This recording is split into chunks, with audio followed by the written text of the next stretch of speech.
Hello everybody, my name is Zach, aka The Weather Gamer, bringing you a special video. I don't know when you guys are going to see this, but this is being shown to the SBT Draft League people early so they can judge and hear my thought process on the game. So I applied to SBT. It is a high-skill, high-level draft league, showdown Nat Dex post-DLC.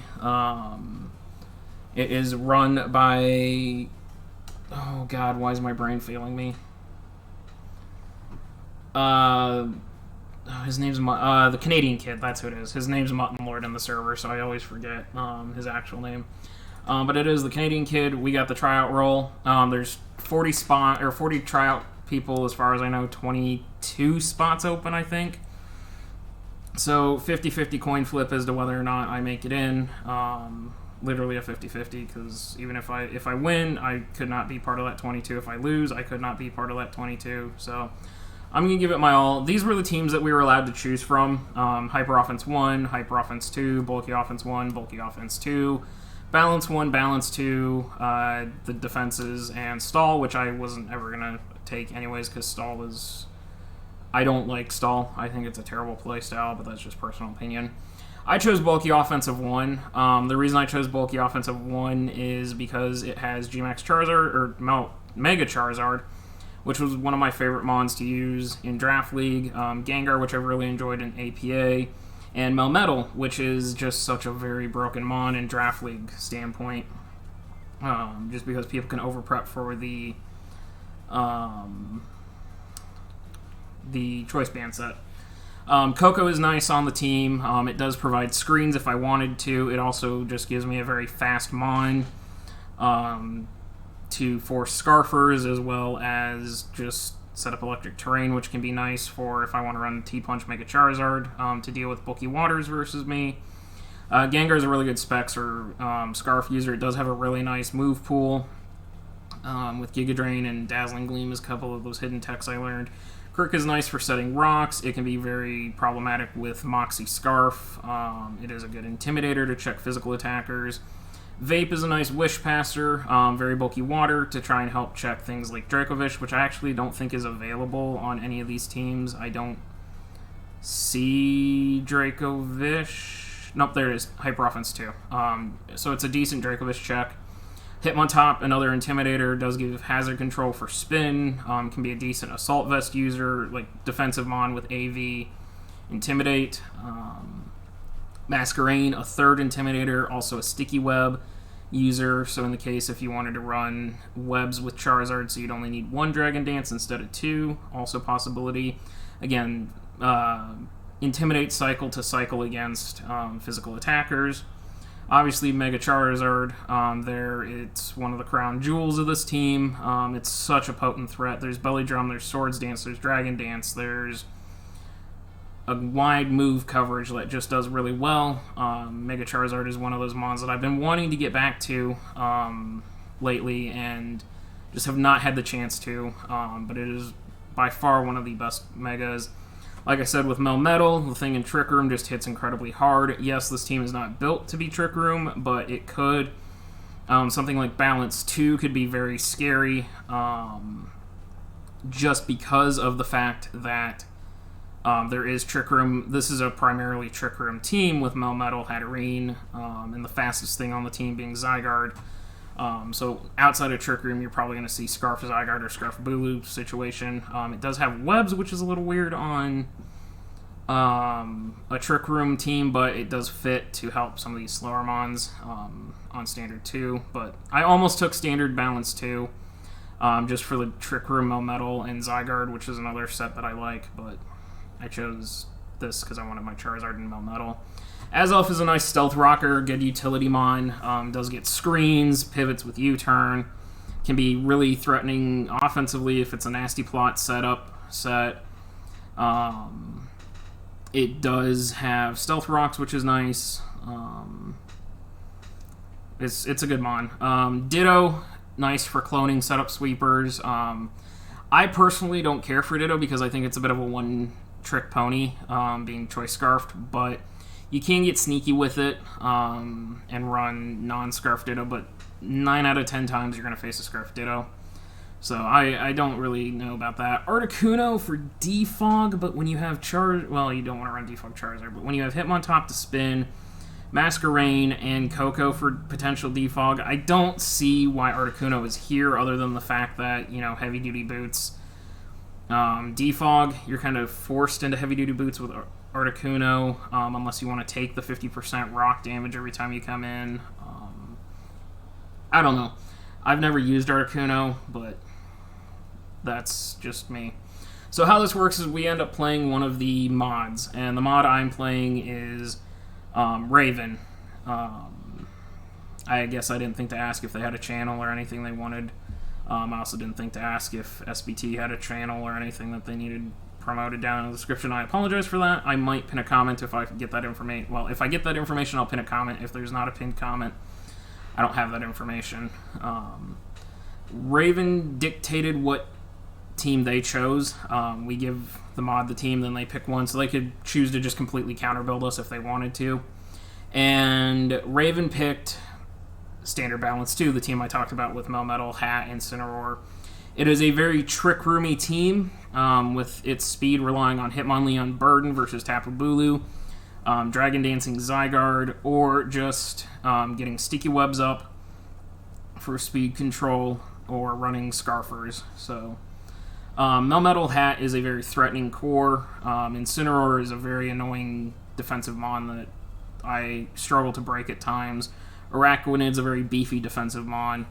Bayonet does like to do its prankster shenanigans with Destiny Bond potentially. Zygarde, everyone knows what Zygarde can do.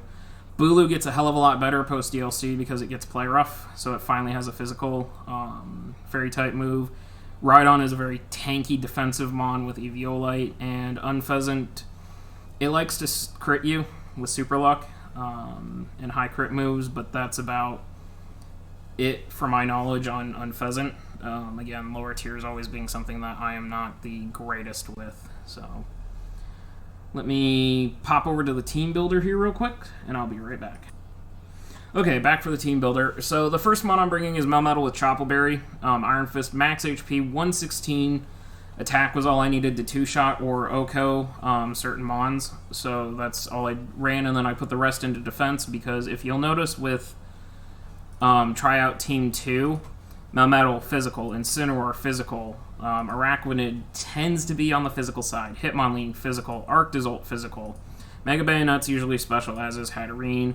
Zygarde is a very physical mon. Tapu Bulu is generally a physical attacker. Rhydon is generally a physical attacker. And Unpheasant is a physical attacker. So throwing it into the physical defense makes more sense than running it into Spadef, because really I have to worry about Mystic Fire off of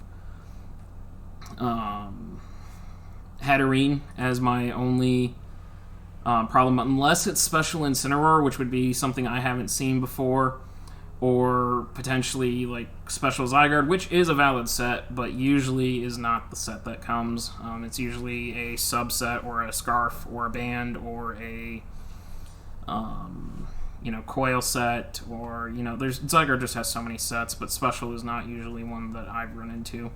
Double Iron Bash, Ice Punch, Thunder Punch, and High Horsepower. This Choppleberry is so I can live either a fighting type hit from Hitmonlee or another fighting type hit from the opposing Melmetal if it chooses to run Superpower.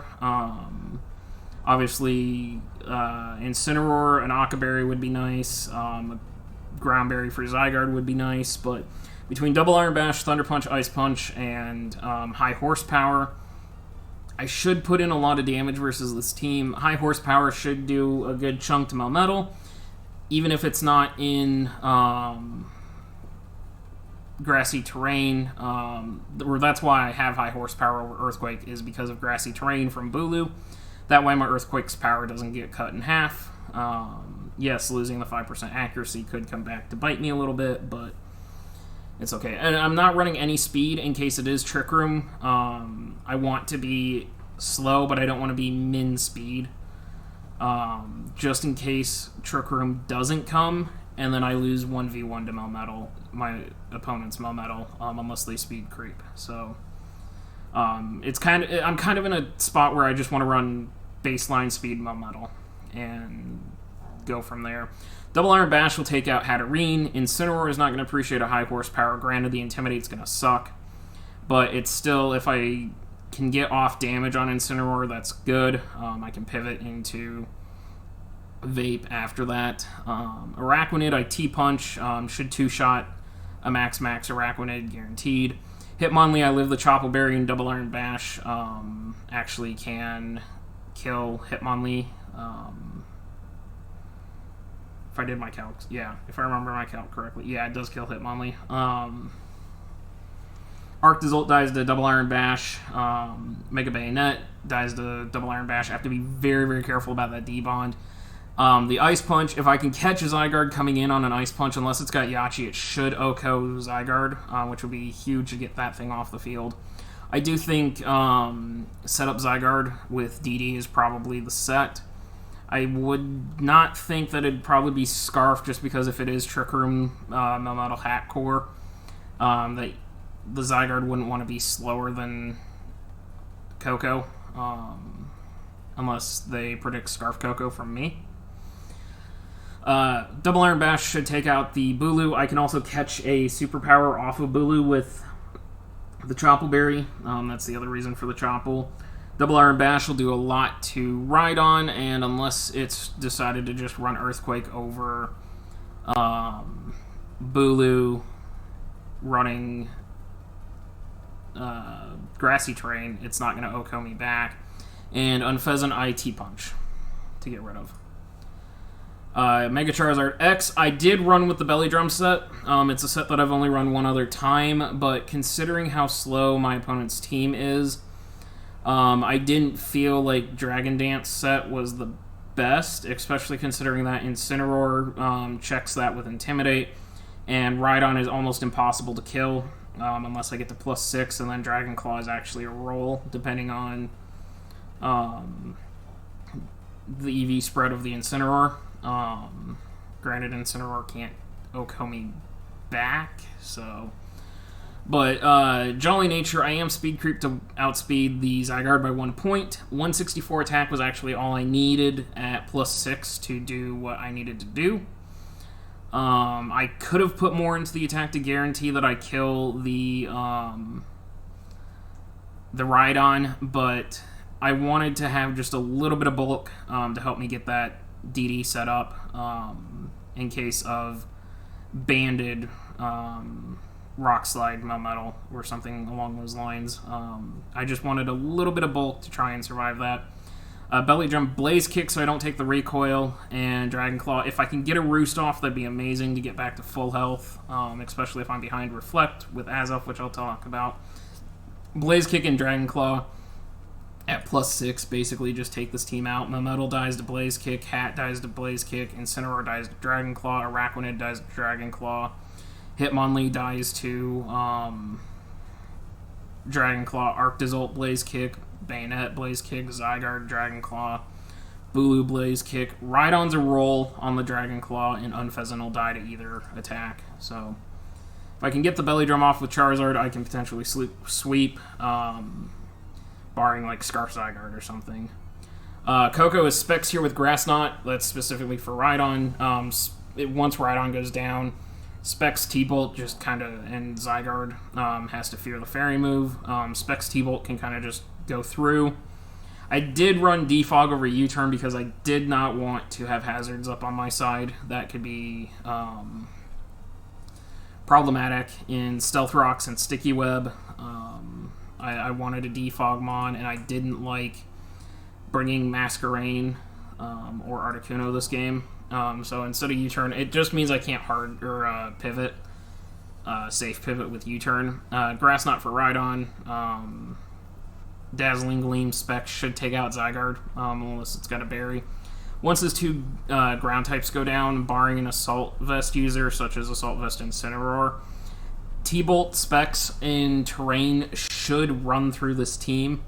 Again, I speed creep to Zygarde. I didn't have much else to speed creep to, just because Zygarde is the fastest Mon.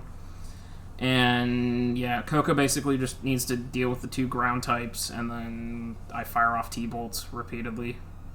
Azelf here, Light Clay with Trick Room, Reflect, Toxic, and U-Turn. Because of how offensive my opponent's team is physically, I wanted Reflect, specifically 8 turns of Reflect. That way I can maybe get Charizard in, get it set up on a belly drum, and go to town. It also just helps my team entirely deal with all the physical attackers that my opponent has. Trick Room is to counter Trick Room. So if they decide to Trick Room with Hatterene, Hatterene shouldn't be able to OHKO Azelf under any circumstances. I can counter Trick Room, and then as they Trick Room again, get free into Melmetal. Yes, I will take a Mystic Fire to the face, but it would cost them their Hatterene with Double Iron Bash, and then it would become the speed tie game versus Melmetal potentially, which would possibly allow me to go into Azelf and counter Trick Room to get it off my side of the field. It just depends if it's got Darkest Lariat or not. If it's got Darkest Lariat, it's a problem. But I'm max HP, max defense. That way I can try to live a hit physically and get the Reflect or the Trick Room off. Toxic's nice to hit Incineroar if it's trying to check in on me, and then U-Turn to allow me to pivot. I am Life Orb Gengar, max speed Life Orb Gengar, because that puts me 1 point above Zygarde again. So I can run the Modest Nature max, Focus Blast, Sludge Wave, Dazzling Gleam, and T-Bolt. Most of the time Gengar is choice locked, and so I'm trying to play off that it's choice locked just to try and maybe spook my opponent, especially if I don't reveal the Life Orb damage right away, or they miss the Life Orb damage. Focus Blast for Melmetal, Sludge Wave for Bulu, Dazzling Gleam for Zygarde trying to switch in. It won't kill Zygarde, but it'll do a hefty chunk. And if they fear that I'm Scarfed Gengar before they see the Life Orb damage, then Gengar can Sludge Wave for shits and giggles. And then T-Bolt for the Araquanid, plus T-Bolt in Terrain, just a really nice boost. And then it's standard defensive Vape, Bold Nature max with Toxic Wish and Scald, but because Araquanid's a problem for this set, and while Zygarde doesn't want to get burned and Bulu doesn't want to get burned, I'm not going to do enough damage to either one. And so running Ice Beam, I can check. Zygarde's not switching in, but Ice Beam is nice to hit Zygarde. It also hits Bulu, which is good. It won't do anything to Araquanid, but I Toxic that. It's nice to have Ice Beam for Bulu, so I can do a little bit of chip on my way out before I switch out. So that's going to be the team. I'm going to jump into the battle here. It is post-com, just because I didn't want to record the battle live. I wanted to actually focus, because this is important enough where I wanted to just focus. So 1 second and I'll jump into the battle. Okay, we're back for the battle. So I ended up seeing the Bulu, the Melmetal, Zygarde, Incineroar, Hat, and Rhyperior. I decided to go ahead and lead off with my Gengar versus his Incineroar. I thought Gengar was a good lead outside of an Incineroar lead. If Zygarde was led, I could maybe spook Zygarde into retreating via, or trying to set up a sub if I could. I would knock it down to about 2% because of Gengar's Dazzling Gleam and then the sub damage. Hatterene wasn't going to be able to sit in on it. Rhydon, if I was carrying Giga Drain, would have to leave, but Rhydon being here, Gengar wouldn't work as well. Melmetal, I could Focus Blast and kill, and Bulu, I would Sludge Wave. Problem is, he led Incineroar, which was a 50-50 lead that I lost. I can't OHKO this, and I definitely die to a knockoff, so I don't want to stay in here. I end up switching into Vaporeon because Vaporeon is my designated check. Even if I lose my leftovers, I'm okay because I can still Wish Toss. It just makes it harder for me to stay healthy. And Incineroar does do the knockoff. They're going to switch into Hatterene. I didn't predict the Hatterene switch. I'm guessing they thought I was going to Toxic. and try to Toxic whatever was coming in, so they went for the Magic Bounce Toxic, but I actually go for Ice Beam, a little early to reveal that, in order to try and catch the Bulu switching in to start racking up damage on the Bulu, because I really would like Grassy Terrain to go away for this game. I go ahead and switch into Azelf, Azelf being the designated check to Hatterene in case it is the Trick Room set. I wanted to have Azelf in so I could tank a hit, Trick Room back, and keep Trick Room off the field and keep that Melmetal in check because of its min speed Melmetal with Earthquake. And Banded, my Melmetal is in severe trouble, and Azelf is the only thing that really slows that down. They end up putting up a sub, though, so I take the time to go ahead and put up a Reflect. I'll take a D-Gleam, very, very offensive D-Gleam, and then pivot into my own Melmetal, predicting another Dazzling Gleam. I wanted the Reflect because at this point I'm thinking Melmetal behind Reflect is good. I can tank a Zygarde hit, even if it's banded. Ice Punch it back. I can high horsepower the opposing one, and unless Incineroar comes in, nothing really wants to take a hit. So I take the D-Gleam, does about 22%. I go ahead and fire off the Double Iron Bash, just attacking what's in front of me. If Incineroar comes in, so be it. At least I can get some hits off on it, and Double Iron Bash would guarantee kill Hatterene, taking away the Trick Room potential, and I do end up taking out the Hatterene to destroy any possibility of Trick Room by my opponent. I now control when Trick Room goes up. Opposing Melmetal comes in, and I see that it's faster and it subs on me. I was a little confused by the Melmetal at this point when it subbed on me. I wasn't sure why Melmetal wanted to sub on me. I go ahead and high horsepower, I see that that takes out the sub, and then it Iron Defenses, and then it clicked with me. It's sub Iron Defense, Body Press. It is faster than my Melmetal, so Trick Room was not going to happen probably until my metal went down. But at that point, 14%, I'm not breaking a substitute. This thing is probably max. I go into Azelf. And this was where I questioned why I did this. I don't think Azelf was the correct play here. I went Azelf trying to sack it when I realized I actually need Azelf later in this game.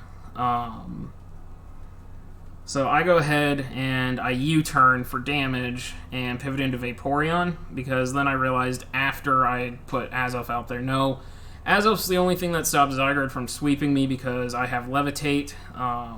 So if it doesn't have 1,000 Arrows, which why wouldn't Zygarde have 1,000 Arrows? I can live the Levitate with Levitate. It also, I can still set up a Reflect potentially in this game. And Vaporeon's usage, while it beats Incineroar, I can beat Incineroar other ways. It's nice to hit Zygarde and Bulu with Ice Beam. I can Scald the Rhydon. I really don't have much use for Vaporeon at this point, so letting this thing go down was the best thing, especially when this thing went to +3. Then I see Protect on my Scald. And as soon as I saw Protect, I went, oh, this thing's Body Press mono attack, so Gengar beats this. I still stayed in for Scald, stupidly, because I didn't put 2 and 2 together. Until after Vaporeon died, I went, oh, right, he's Body Press mono. Gengar comes in, Gengar gets a free shot at something. And I should have gone Gengar before when Vape died to burn that turn, and I didn't. He goes ahead and protects. I go for Focus Blast because it'll kill Melmetal at this range. And it was just my best play, regardless of what came in. I went for another one, and I instantly regret going for that. But well, actually, I don't instantly regret it. I was going for it because if Incineroar came in, it'd put a nice chunk on Incineroar. And I just didn't think, oh, he thinks I'm Choice Locked. I should Sludge Wave here to get rid of Bulu. If I had Sludge Wave here to get rid of Bulu, I would have been in a beautiful position because the Protect didn't reveal that I was Life Orb. This didn't reveal that I was Life Orb. But then Zygarde comes in to check and see if I'm Life Orb. Had I just gone for the Sludge Wave, Bulu's out of here. Melmetal wasn't staying in. Sludge Wave would have done a decent chunk to Incineroar. So while I played the Dark types coming in, I just forgot. He thinks I'm Choice Locked. So one of those mistakes that I make. Sludge Wave would have just been so much better. I Sludge Wave. It does 33%. And then 1,000 Arrows comes off. And that's when I realized, okay, Scarfed. 100% Scarf Zygarde. Luckily, my Curse Body activates, which was huge, because Curse Body actually gave me a chance to have some fun here. Really, really sad days that Zygarde was Scarfed. I should have known. I said it when I was building. That's probably Scarf Zygarde, and I just didn't have anything for Scarf Zygarde besides Vaporeon, which was dead. So because of this, I'm going to go into Charizard. Why did I go into Charizard? Because he's disabled, I can D-Dance. Incineroar comes in to try and check a D-Dance set.